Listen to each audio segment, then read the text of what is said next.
This video tutorial will describe the environment and lighting possibilities in Maxwell Render. Add a Maxwell environment node to the scene to set up the sky, which can be a sky dome, physical sky, image-based, HDRI. You can specify the color of the zenith and horizon and the intensity of the dome light. As you notice the preview, the viewport changes interactively and displays the dome look.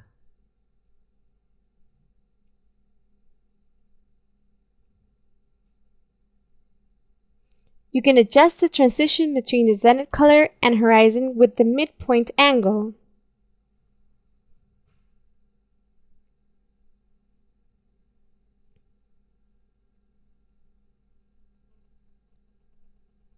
Let's make a quick render.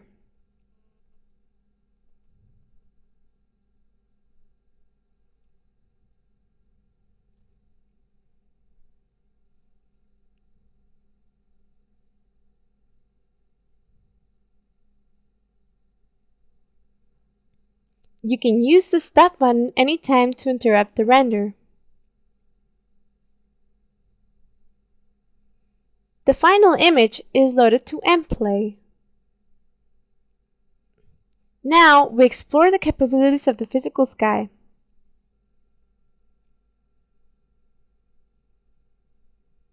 You can specify the sky with geographical information such as geographical location, date, and hour.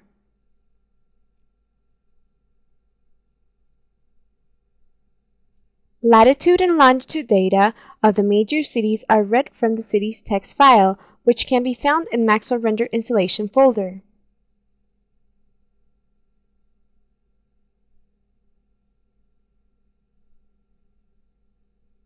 As you can see, the physical sky in Maxwell Render is very accurate and easy to use. Ground rotation allows you to rotate the north direction, which is useful to reposition the sunlight without changing the location or the date and time settings, which would also change the illumination of the sky.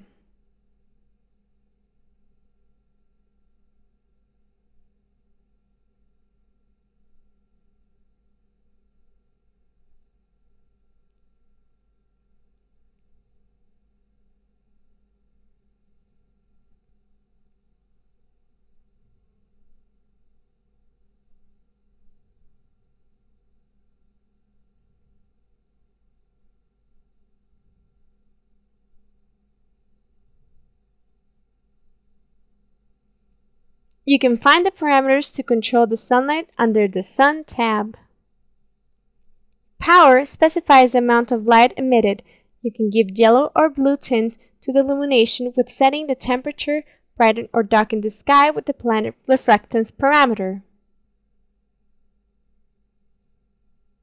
You can control all the atmospheric conditions like ozone, water thickness, turbidity, etc. on the atmospheric tab if you need to match precise atmospheric situation using measured physical data. Setting the atmospheric condition is a more advanced way to using the physical sky. You can find more details about the parameters in the Maxwell Render manual or in the plugin manual as well.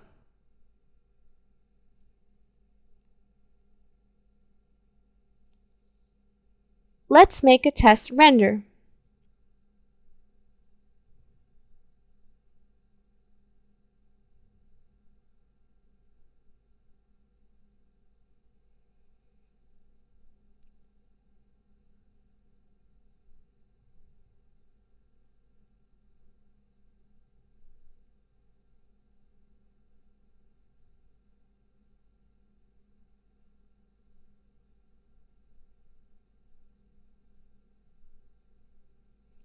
Once you have set up the sky parameters, you can save it to the preset and use it in another project. To save the settings, just simply select the file in the Save Sky Preset field. If you want to load a saved preset, select the file in the Load Sky Preset field.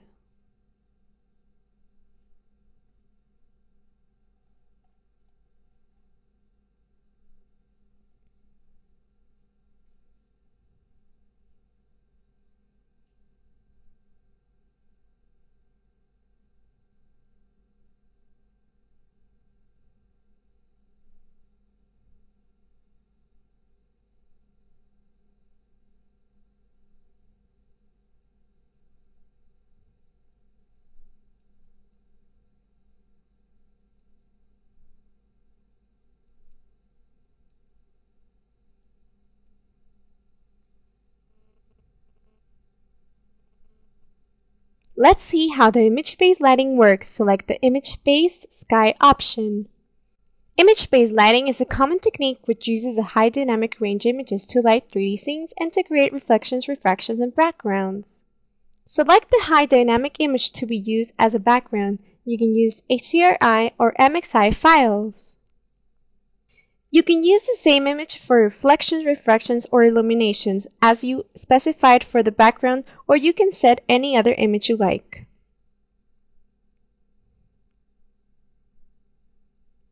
Start the render to let the image illuminate your scene.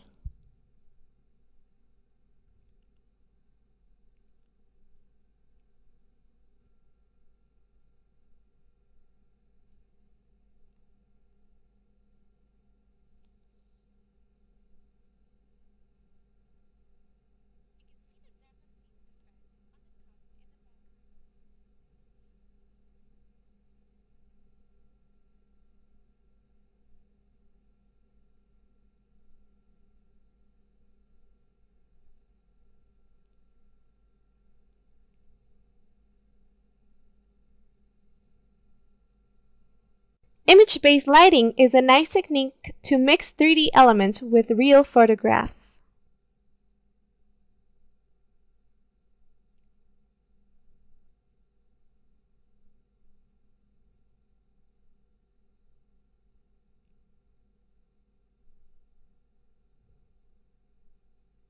The second part of the tutorial will show how the emitters work in Maxwell Render. You can use Houdini's light node to specify a light source. In the sample scene, we have 3 emitters. 2 are defined by light nodes. If you want the light geometry to be visible and take part in reflections, set the sky to none because we want only the emitters to light the scene. You can specify some parameters of the geometry such as size, single or double emitters. So select grid on the geometry light for the lights tab and set the color of the intensity as you like.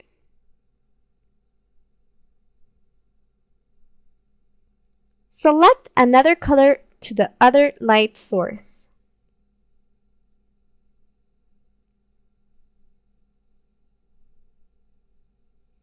Our third light source is defined as a grid geometry.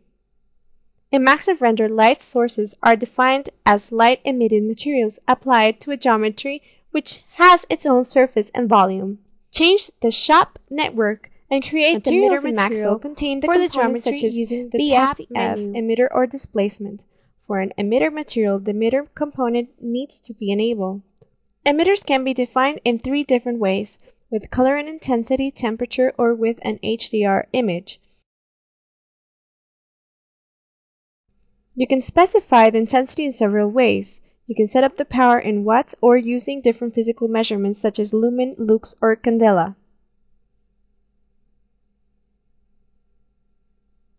The color can be specified in RGB or as Kelvin temperature value. Set the color of the emitter material. To apply the emitter material to the geometry, just simply drop it to the grid in the viewport. Or you can apply the material in the Material tab of the Geometry node.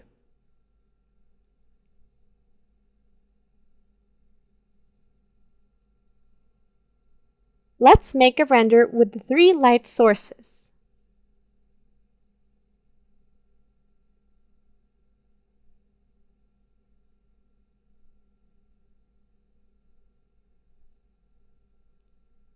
The 3 emitters are now lighting the scene.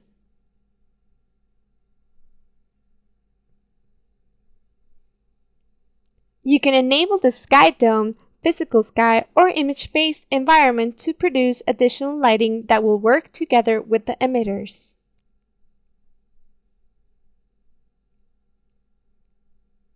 Let's take a look at the multi-light feature of Maxwell Render. You can enable multi-light on the General Settings tab of the Maxwell Render ROP. Maxwell Render's multi-light feature enables you to adjust intensity or color of lights in the scene interactively during or after the rendering process to achieve the result you like. When multi-light is enabled, Maxwell Render stores the contribution of each light separately and allows you to adjust them in sliders during the render.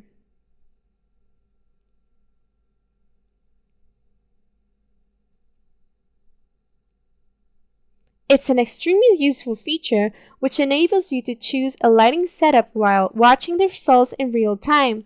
You won't have to relaunch the render for every little adjustment.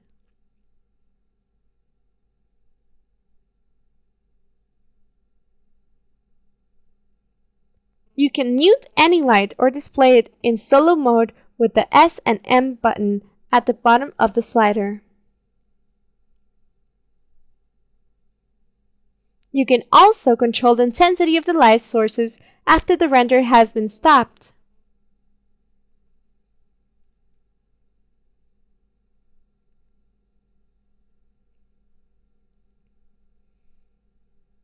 Press the refresh button under the small preview to apply the setting to the final image.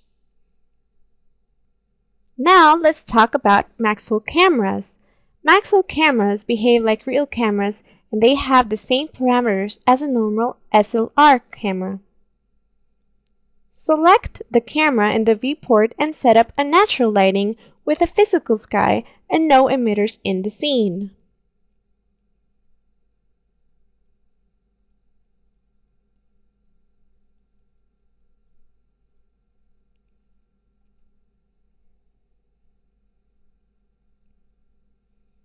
The f-stop sets the aperture of the diaphragm, controlling the amount of light that reaches the film.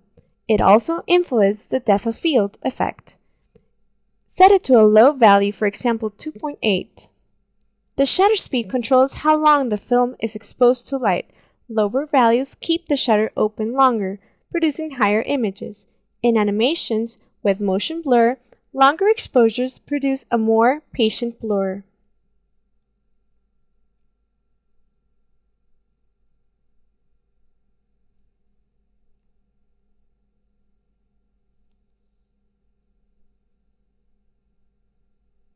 You can see the depth of field effect on the cup in the background.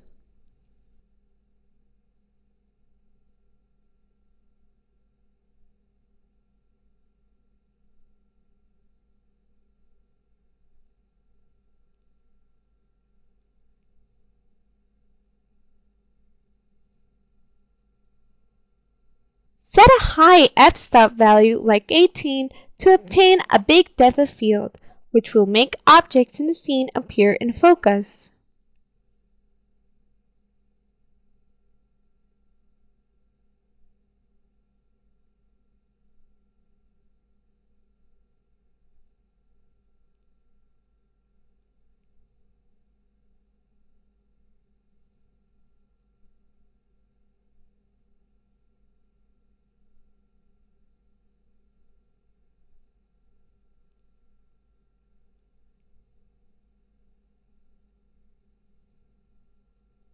So remember that motion blur in animated objects is controlled by the shutter speed parameter, while the depth of field effect is controlled by the f-stop value.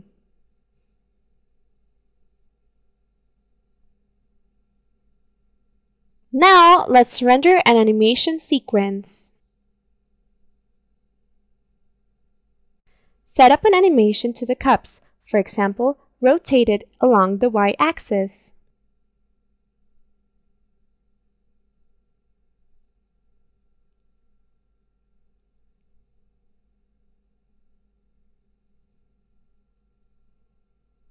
Set the image naming scheme in the output image field. Set the ROP to render frame range. Set the sampling level and render time to control how much time each time frame will be rendered.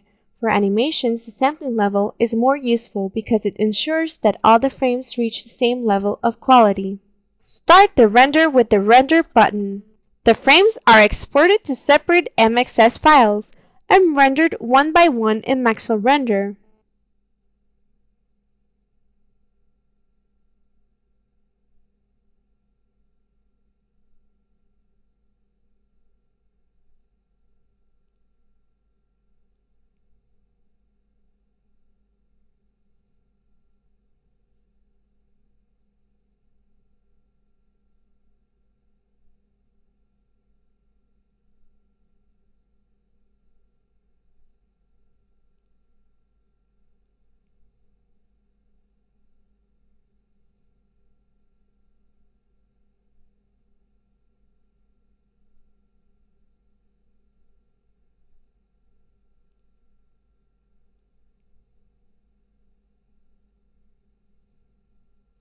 Thank you for watching this video.